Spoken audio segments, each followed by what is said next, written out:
क्या संदेश है यहाँ पर और क्या इन्वेस्टर्स के लिए एक मैसेज है? अनुज जी, आपने सही कहा कि सोमवार को जब एग्ज़िट पोल के नतीजे आए थे तो सब एकदम यूफोरिक हो गया था मार्केट।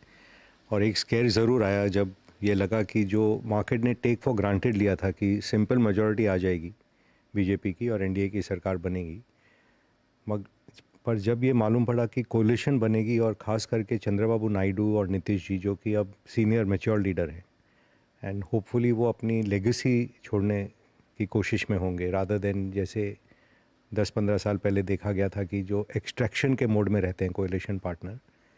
तो उससे आई थिंक लोगों को वापस थोड़ी काम लगी कि ये सरकार निकल जाएगी। और जो काम हुआ है पिछले 10 सालों में वो आई don't think anyone can doubt कि जो इंफ्रास्ट्रक्चर में हुआ है या डिफेंस में हुआ है, इंटरनल सिक्योरिटी में हुआ है, ट्रांसपेरेंसी ऑफ द सिस्टम में हुआ है, हेल्थ केयर में हुआ है, हर घर में जैसे शौचालय बने हैं या गैस पहुंचा है, माने बहुत बहुत बेनिफिट का इंश्योरेंस गया है।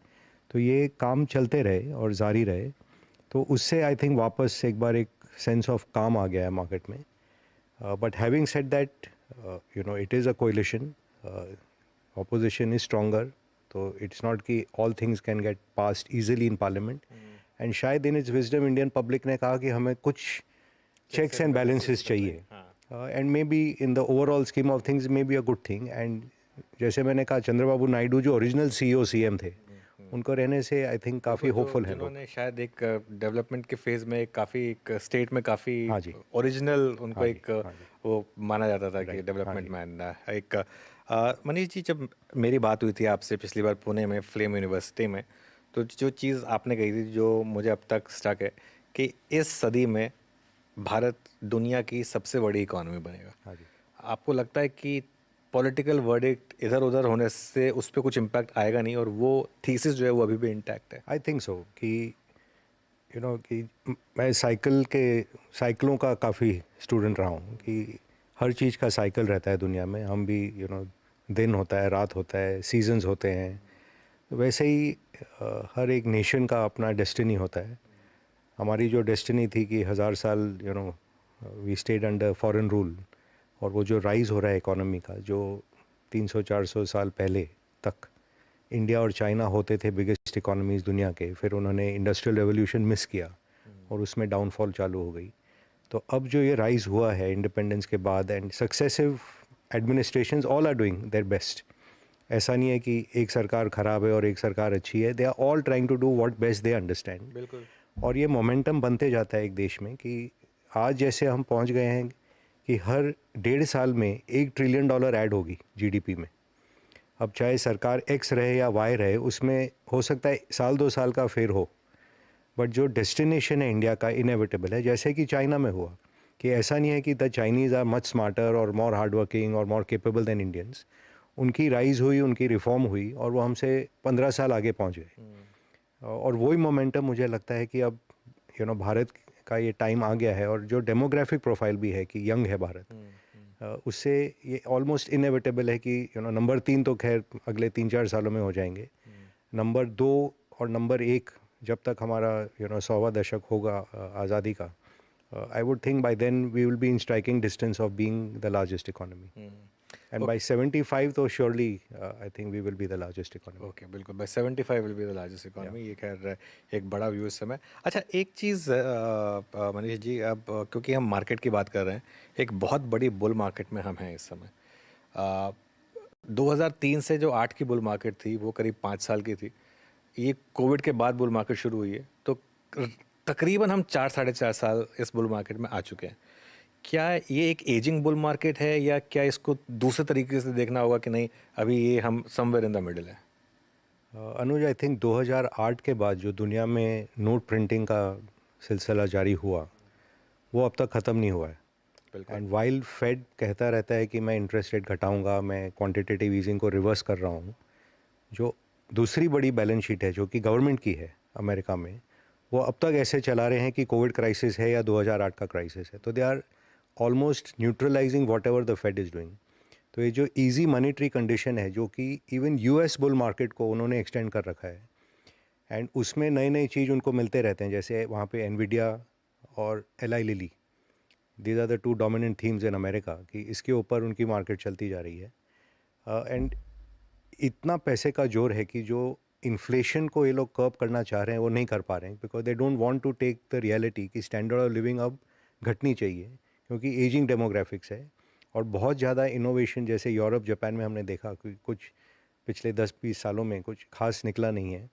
And all the manufacturing for example move to China, it will over time move to India, Vietnam, Mexico, जो कि हम चाइना +1 कहते हैं। और वहाँ से इनोवेशन चालू होता है, क्योंकि जब तक आप कुछ बनाएंगे ही नहीं आप इनोवेट क्या करेंगे।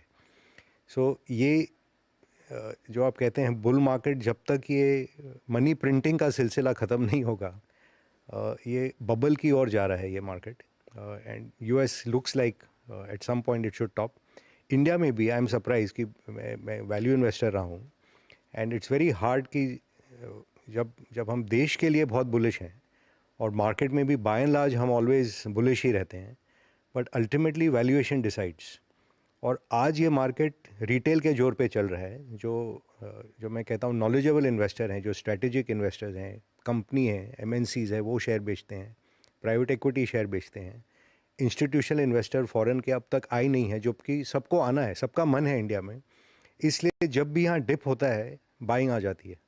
सो ये बुल मार्केट ख़त्म होने के दौर में नहीं है, ये अब तक मन में बना रखा है कि हमें और चढ़ना है यहाँ से। नहीं, लेकिन एक तरीके से थोड़ा इसमें खुशी भी होती है ना, क्योंकि अब तक हम ये मानते थे कि रिटेल हमेशा टॉप पे लेगा और उसके बाद बेचारा फंस जाएगा। हाँ जी। इस बार एग्जैक्टली उसका उल्टा हुआ हाँ है। जी। इस बार हर बार एफआईआईज ने टॉप पे लिया है राइट। और रिटेल ने एक्चुअली, इवन अगर आप ट्यूसडे का डेटा देखेंगे, रिटेल ने 21,000 करोड़ की सही बाइंग की बात है। है।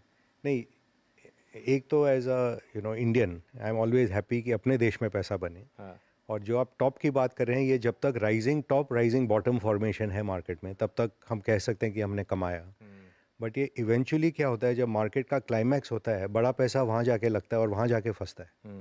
तो अगर लोग अपने मन में ये अंकुश ना रखें वैल्यूएशन का और ये ध्यान नहीं रखें, ये लास्ट में जो जाके फंसेंगे इसमें, उसमें काफ़ी पैसे का नुकसान होगा। क्योंकि अब तक तो सबको मज़ा आ रहा है, ऊपर जा रहा है, ऊपर जा रहा है, ऊपर जा रहा है, and nobody in last 4 years has seen a serious correction and a downfall. और जब ये घटते हैं, ये भाव 3 साल के भाव वापस चले जाते हैं। So I while of course I remain bullish, but I would like to say थोड़ा कॉशियस मूड रहना चाहिए, क्योंकि अब जो आप बेच के नया चीज़ ले रहे हैं, आपकी एंट्री प्राइस ऊंची ऊंची ऊंची होते नहीं, जा वो रही मैं है। समझ गया। बहुत इंटरेस्टिंग चीज़ कही है आपने। तो क्या आपको एक रिस्क लग रहा है इंडिया में बबल का, क्योंकि इंडेक्स लेवल पर तो वैल्यूएशन बबल इंडेक्स पे के नहीं करीब है। है भी नहीं। इंडेक्स अपने जब आई थिंक जनवरी में भी बात किया था, मैंने हाँ, कहा था इंडेक्स में कोई खास मूवमेंट मुझे लेकिन नहीं मिड लगता कैप है। और स्मॉल कैप में आपको मिड लग रहा कैप स्मॉल कैप में है, और वो बबल जब तक लार्ज कैप में नहीं होता है, तब तक नहीं लगता है कि मार्केट का क्लाइमैक्स होगा। है। हाँ। और वो लार्ज कैप में जो कि अपने मेन स्टॉक्स हैं, रिलायंस है या बैंकिंग के स्टॉक हैं, आईटी के स्टॉक्स हैं, हाँ। जब तक वहाँ जाके ब्लास्ट नहीं होता है, हाँ। या वो लोग जाके 10-12 बिलियन बाहर से ना उठा के अंदर ले आए, हाँ। हाँ। तब तक ये क्लाइमैक्स टॉप विजिबल नहीं होगा। हाँ। बट ये I think it is inevitable कि होगा, क्योंकि अब तक फॉरेन मनी आई नहीं है। हाँ। एंड फॉरेनर्स बिलीव मी, यहाँ पे इतना भयंकर पैसा आने के मूड में है, but all are waiting for entry price. कि जैसे सपोज इलेक्शन रिजल्ट थोड़ा एडवर्स हो जाता, I think in a matter of weeks people would have adjusted to जो भी नई रियलिटी होती, और उसमें वो वापस आ जाते।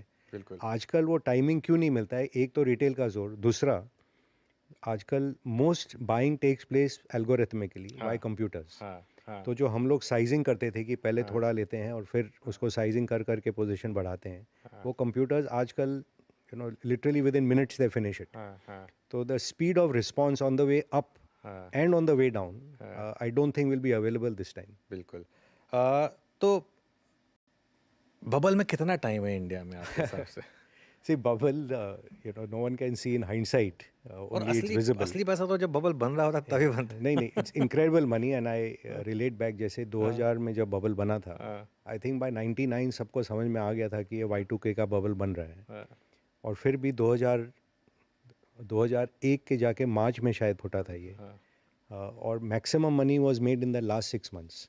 सेम वे 2008 का जो बबल था, I remember I was also on the show and we had seen कि Bharti, Larsen and Toubro already top out हो चुके थे। हाँ। हाँ। और वो उस टाइम रिलायंस पावर की इशू आई थी। उसके बाद भी बेयर स्टर्न्स का बस्ट होने के बाद, तो उस टाइम तो समय मिलता था कि समझ में आता है, और ये बबल फुटने वाला है और ये बबल बन रहा है. All I'm submitting now is time I feel because of the rise of computers and ETF which is price agnostic. लेने के टाइम भी वो एक डायरेक्शन जाते हैं और बेचने के टाइम भी वो एक डायरेक्शन जाते हैं. So that is the real fear. Having said that I do think India में जो कंडीशन बन रहे हैं we will be the bubble market. Okay. क्योंकि जैसे जापान में हुआ, पिछले डेकेड में चाइना में हुआ, वो कंडीशंस राइप हैं इंडिया में वो होने के लिए. And you are seeing it is sectoral कि आज जैसे कंज्यूमर स्टॉक्स हैं इंडिया में, the dominant theme is India consumer in the next 5 years will double. कि जो आज टाटा के चेयरमैन ने भी कहा कि जो मिडिल क्लास है वो डबल हो जाएगी by 2030. But stock market doesn't wait for profit to come, it discounts it in advance.